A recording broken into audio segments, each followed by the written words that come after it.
What up, Space Fam? Goes in here from Anime Uproar, back at it again to discuss the latest and craziest developments in the One Punch Man story. We got so much crazy interesting stuff in this chapter, including one of my favorite storylines right now, so make sure to stay tuned for this one. If you do enjoy seeing these One Punch Man reviews and want to keep them coming, channel the K Baldy within and serious punch that like button with no mercy. Remember, smashing that like button is One Punch Man energy and passing is pure ugly energy, so choose wisely. If you haven't, make this the video you subscribe, and this is crucial. Hit that notification bell to turn on all notifications or you will miss future One Punch Man updates. That's just the way it works. And while you wait for the next chapter to drop, feel free to check out my growing One Punch Man playlist that includes videos on all the S-Class heroes, Dragon and God level monsters, and much more. Link to that is in the description. Now without further ado, let's jump into it, spoilers and all. The cover page is fantastic here, showing King, Atomic Samurai, and Bang on one side, with Golden S, Pure Ugly, and Homeless Emperor on the other, and in the middle between the humans and monsters, we see Garo on the bottom and Saitama and friends on top. This to me could very well be foreshadowing that we'll be seeing Saitama sooner rather than later, as we see Saitama staring at King. I said we might see Saitama soon last chapter, and many pointed out that it was King at the end of the chapter who was getting the attention of the Black S's. The cool thing is, King often attracts Saitama, so it's still a good sign even if we don't see him quite as soon as I would have liked to. But back to this chapter, we see Homeless Emperor going crazy with his energy spheres. Yain and Mustachio are having trouble as is deflecting all these attacks, and Homeless Emperor just looks bored. He's not just focusing on overpowering them here, but he's trying to do all this with a comfortable rhythm, as he says, so he's clearly holding back. He's practicing control as they struggle for their lives, and even says he plans to kill billions after this, so he can't get tired this early on. So yeah, if Homeless Emperor has his way, sounds like he's going after the entire population of the world. So as often is the case with superhero stories, our heroes are literally once again standing between the monsters and the end of the world. And if Homeless Emperor can back up his claims, then he's obviously a threat to the survival of humanity, and thus by definition a god level threat. But whether anyone here actually is a god level threat, I'll let you guys discuss that in the comments. In the meantime, we catch up with Atomic Samurai, who is planning on unsheathing the Sun's sword. In the flashback, it's called a telepathic sword that judges the wielder to decide if they are worthy of it lending its power to them. If you aren't accepted, you can't take out the sword from the sheath. Absolutely love this King Arthur-esque detail. I gotta say, this side story is almost too good for a side character. I usually feel like a main character should have such hyped up power-ups, but I'm not complaining. This is one of my favorite aspects of the story right now. But if this was Demon Slayer, this would definitely be a main character related thing. Just saying. Anyways, back to the insanely interesting sword story. Atomic Samurai laughs in the flashback, saying it sounds like a myth, or even like a fairy tale, and if monsters, espers, and superheroes weren't running around, I might feel the same way. We jump back to the present as Homeless Emperor goes to drop a giant energy orb on them. As Atomic Samurai is trying to communicate with the sword and figure out what it wants, Bang crosses his mind,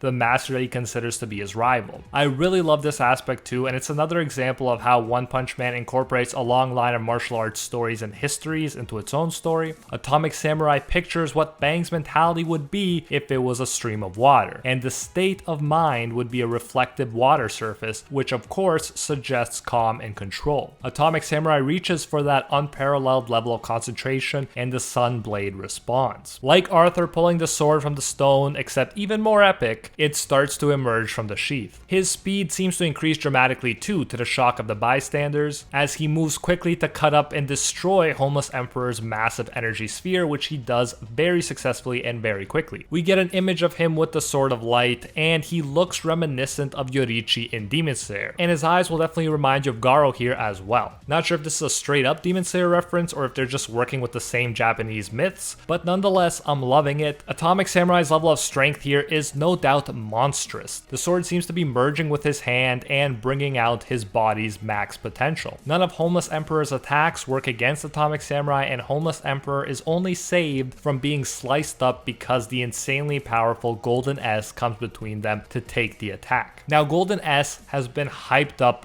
big time. Even if you don't consider him a god level threat, which is one thing, he is still way stronger than an average dragon level threat. That can't be denied. To Golden S, Atomic Samurai looks like he might have undergone monsterization, but then says no, this sword must be the reason. He decides to try to break it, and his arm gets sliced off. This is an absolutely insane development. He comments that his right arm of 12 trillion cells has been cut off. This is a big reveal too, because there was a question of whether or not this Golden S had less cells than in the webcomic, but now it's revealed that he clearly has more. In the webcomic there were less than 11.5 trillion cells, but now just Golden S, without all the yet to be fused Black S's, and there's a lot of them, has more, and yet Atomic Samurai slices him easily with the Sun Blade. An utterly shocking development. I gotta say, I did not care about Atomic Samurai that much in the webcomic, but his storyline right now is one of the most interesting ones in the manga. Think about what will happen if he gets the Moonblade too and uses them simultaneously. We're talking way beyond Bang and Tatsumaki power easy, despite the fact that he's currently only ranked number 4. Of course, such insane power must come with a catch, especially when it happens so quickly, and there does appear to be a time limit for now. The sword goes back into the sheath, and Atomic Samurai is brought to his knees from utter exhaustion. He says he got assimilated with the blade and it completely took over his spirit, so it sounds like a sort of Blade avatar state, which is amazing, and the eyes were even similar too. It's like when Zenitsu falls asleep, you don't want to mess with anyone with those eyes. Again, I definitely didn't see it coming that Atomic Samurai would cut up Golden S, and that's just with one of the 2 blades. Atomic Samurai will definitely be one of the characters to watch as things move forward, and of course it should always be kept in mind when a character can't maintain a special form or state for long when comparing them to other characters, but at the end of the day, an OP form,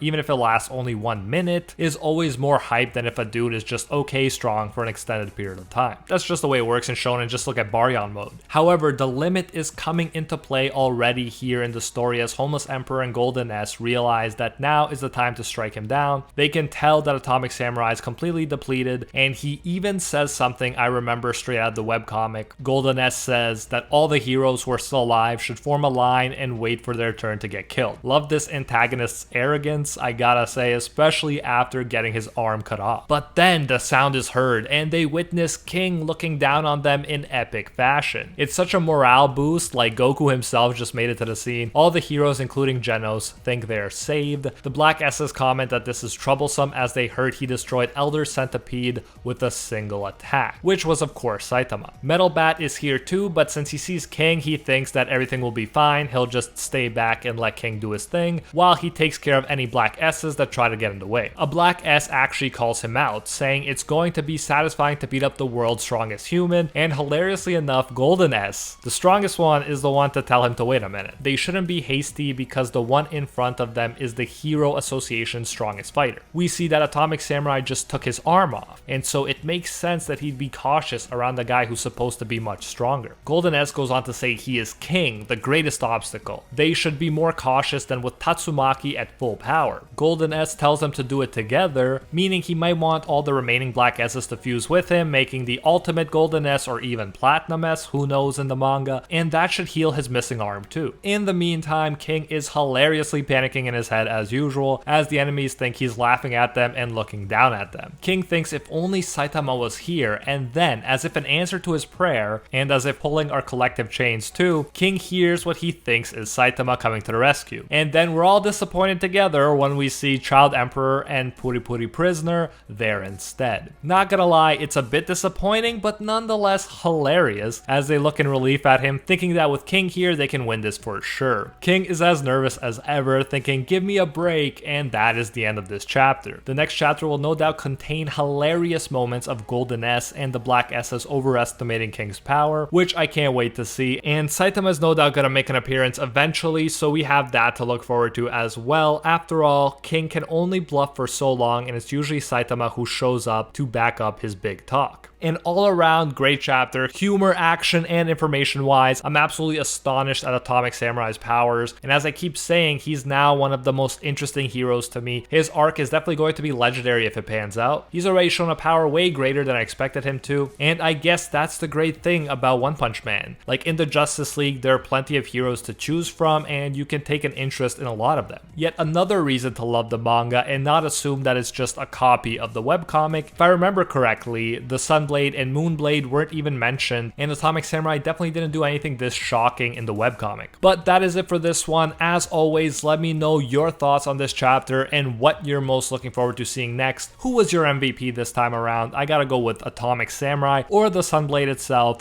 which seems to have a life of its own, or I guess their combined state. If you do enjoy seeing these One Punch Man reviews and want to keep them coming, channel the Cape Baldy within and serious punch that like button with no mercy. Remember, smashing that like button is One Punch Man energy and passing is Fear Ugly energy. So the choice is yours. If you haven't, make this the video you subscribe, and this is crucial. Hit that notification bell to turn on all notifications or you will miss future One Punch Man updates. That's just the way it works. And while you wait for the next chapter to drop, feel free to check out my growing One Punch Man playlist that includes videos on all the S-Class heroes, Dragon and God level monsters, and much more. Link to that is in the description. And until next time, see ya, Space Cowboys.